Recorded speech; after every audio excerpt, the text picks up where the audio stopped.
Hello everyone, this is Sheba Joy. Welcome to my channel Zion Shekinah Official. Zion is God's dwelling place, Shekinah is God's glory. Today we're going to look into Psalm 100 and I'm going to read it from NIV version and it has 5 verses. Psalm 100. Shout for joy to the Lord, all the earth. Worship the Lord with gladness. Come before him with joyful songs. Know that the Lord is God. It is he who made us and we are his. We are his people, the sheep of his pasture. Enter his gates with thanksgiving and his courts with praise. Give thanks to him and praise his name, for the Lord is good and his love endures forever. His faithfulness continues through all generations. And it's I think self-explanatory that to be in his presence is joy, and also to have God's presence in our lives is also joy. And what is joy? It is not bought by any materialistic things, or it is not acquired through any source, or it's not through people and all that, but it's immense delight in the Lord, being delightful in God, knowing, there's joy in heaven, it says in the Bible, right? Happiness is through things, but joy is through the supernal power, of God. Like there's a lot of content, though some people don't have things, that yet they're very joyful. Why? Because they have this supernal power of God. They have this supernal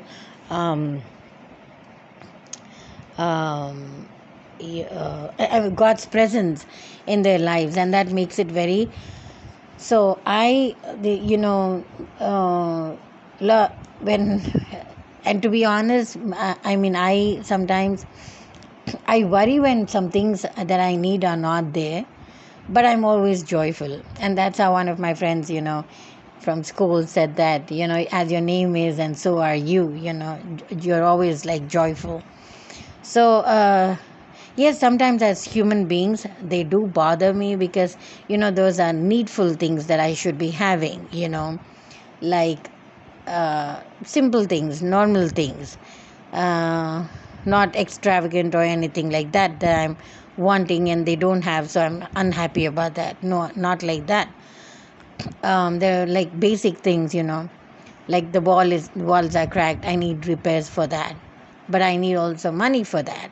But if I don't have, how do I do those repairs? So it's that kind of thing. So, but the joy of the Lord is my strength. I always say that, and it's always has been like that all the time. So that is what God is talking about here psalmist is talking about here about God in this Psalm 100. Enter 4. Enter his gates with thanksgiving and into his courts with praise. Why his gates with thanksgiving and into his courts with praise? Which gates is he talking about? It's the church. It's the tabernacle. It's the worship place. We have to enter his holy place with thanksgiving, and we have to enter his holy place with praise. Why? Because he has done many things. Now again, people go there with lots of requests. They think that when they go to church, the request will be fulfilled, or they can get what they want from God. No. Especially this is the mindset of some converts from these people, Hindus who have just turned from their Hinduism, they have come to Christianity. For them, they connect some of their worship, like the way they think about Jesus, our God, is that about their idols. See, they go into their this, and I'm talking about not Hindus or Muslims, I'm talking about converted Hindus to Christianity. They convert, their mindset is they go into their temples because all their lives and all their generations they have seen and they have done this. So what they think is they do this, they go into their temples, and they sacrifice their hair, they put, like, they break 10 coconuts or 100 coconuts, or they put lots of money or jewelry, and they think that that their idols can give them what they want, like that. But when they come to Christianity also, when they convert or when they come to our church, they think in those terms, but it is wrong to do that, and God will never answer a prayer like that. Why? Because their hearts actually should be inclined towards God and also to the right things that God has told them to do. It's not about sacrifices that He's pleased. It's not about the things that they bring, or it's not about their, coming into church and then for few minutes clapping hands and all that, and then asking God, making 1,000 requests there. These Hindus do that. And why am I saying that?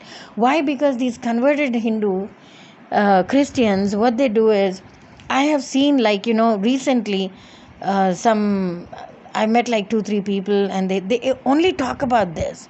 They only talk about, receiving from God, only talk about that. Their hearts are not changed. They are very volatile. And what I mean by that is their one feet is here, one foot is in this place, and one foot is in the other. And at the same time, they're very, not right actually. The doctrine, the way they have understood about Jesus and God is not at all right. And also, not just my observation in this, but also I've heard another friend of mine who actually goes into, places to preach and all that stuff. So she told me once, she said, oh my God, I can't understand the way, these Hindus who come to Christianity, they understand Bible in a very, very wrong way. They predict in a wrong way. They try to walk in the wrong way because, they bring their Hinduism worship, the Hindu worship, into the Christian worship, and then try to connect that and say everything is the same. And so what they have done there, we're going to do the same thing here. That is what she said. And she got very disgusted, she said, when she told me about, some things that the Hindus who have come to Christianity have told, something like that. I said, no. I said, don't feel, disgusted and irritated. But, give them the right answers. Give them, like, you have to be point blank at giving them the right answers. I mean, don't shy away from saying what you are thinking is wrong. What you have done with your idol worship and your sacrifices and everything over there doesn't apply here. That's wrong. So you can tell them very bluntly. And because I also know there is this woman, that who has done enough harm to me, and now she's coming to our church, and she still supports the wicked people and is friends with the wicked people, from my side. And she still comes to our church because she thought the power that she tried to disturb, with the things that she tried to disturb us, she thought that, there is some power in the church where I go to, and which is protecting us because of all the things that they have done has not affected us. So she wanted to know that power. So she started coming to our church. But her mindset is very, very wrong. Her heart is wrong. And it is also in a very bad place, wrong place. Because see, what she has seen with the wicked do to me, she doesn't want to admit that. In fact, she is friends with the wicked people, my enemies. And I'm not asking her to be enemy to my enemy, but I'm asking her to, she has seen who they are, what they are. She understood everything, but yet she is on the wicked side. So how do you think that God is going to do anything to her? Nothing. He will not do anything to her. He will not accept her prayers. He will not accept her requests or petitions or anything like that, because the very core of her heart is very is wrong. I mean, the way she thinks about Jesus and God and worship and Bible is totally wrong. Because she's coming from this Hindu culture where they know that they go in front of the idols, they bow down, they give something to the idol, and they think that the idol will do things for them. And again, it is through other divinations and all that happens in the temples. They might be getting some kind of relief from what they're facing. So she has brought that into my church, thinking the same thing. But so God really told me about that in my spirit when I saw her and why she's there and all that. But anyway, when my friends said the same thing, that these people act, and then I get very irritated and all that, because for them salvation is not important. For them, going into heaven is not important. All they want is, I want God to do these miracles for us. I want your God to do this healing for me. I want your God to do this kind of things. No, no, no, folks. So I told her, see, and don't want to take her name, but I told her, see, you don't have to feel irritated or feel bad, but you can just go and tell her very clear, her people in her group, these Hindus have converted into Christianity, that it is a different kind of worship when we come to Christ. It is a different kind of adoration and submission when you come into the church. It is a different kind of cleaning yourself when you come into the church. So it is not about what you have done in your past in your religion. It's not at all that. So I told her to be very clear, very, very crystal clear about these things, and then very and then guide them well, and tell them that that's not the way they do that, because they have been doing this for generations, and so suddenly they have taken a different route. That doesn't mean that they are into Christianity, and so they know everything, and so they think that what they know is right, and so they think that what they're doing is right. No, no, no, no, no. It is not that.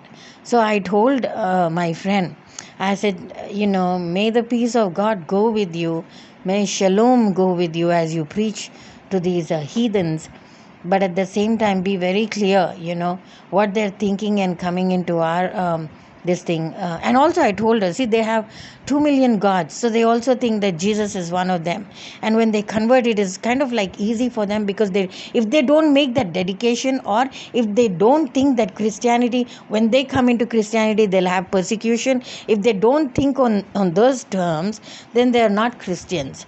So I told her, may the shalom of God, I spoke over her, go with you, and then may the wisdom of God go with you, because when you do that, you'll be able to tell them and differentiate, between both the religions, if I may say, even though Christianity is not a religion, it's a relationship with Christ. So when I told her that, she was very happy, and she's my friend, and she really failed in her first marriage. I mean, she didn't, but that guy was really bad. And then she has children, and recently she got married. I was very happy. She said, Shiva, you're the only one who was very happy when I told you that I got married again, the second time. I said, why not? Why not? When God has aligned this spouse into your life, when God has made this marriage work for you, because he knows, the first marriage, what happened with her was, she was not at fault. He was totally at fault. She's trusted him, and so it was a love marriage. And I said, don't worry, I'm very happy that, you are again with a good man, and then he's going to take care of you, and then love you a lot more, and then also honor you, and treat you well. So all those things, then she was really happy. And she also told me that, and she's also very happy with him, because he's taking care of her 2 children, and so it's a nice family. So I just blessed her and also spoke words of wisdom, so that she can tell in her group the right things, so that, and be very crystal clear, because And she said some of them, one of them is a doctor, and from Hindu to Christianity she came, and then she doesn't want to hear anything. And then that person also doesn't bring her children into the church and all that, knowing that, they all know and they have no objection to that. And she is divorced from her husband, so she is free. It's not that her husband is wanting her to stop, following Christ and all that. It's not that, but yet, she doesn't want her children to know. I mean, she doesn't want. She told her, this my friend, that she wants to follow, but her children can follow any religion that they want. And so how can that be? You can't put 1 feet in one boat and 1 feet in another boat and sail. You can't do that. You'll drown. So I told her at some points, how she should guide her and tell her and all that stuff. And then my friend was like, maybe if I tell her all these things, she might not come to my, group meetings and all that. I said, doesn't matter. You have to tell them the truth, otherwise you'll be at fault, because we can't be preachers or teaching wrong things from the word, because that's not what God wants us to do. Either do it right or don't do it at all. So so when I told her, she said okay, fine. So anyway, coming back to our study here in Psalm 100. The last verse, 5th, is, for the Lord is good and his love endures forever. His faithfulness continues through all generations. So when we are faithful to God, he is also faithful to us, and his faithfulness continues to all our generations, it says. So this is what I wanted to talk, and may the Lord bless this word, and thank you so much for listening.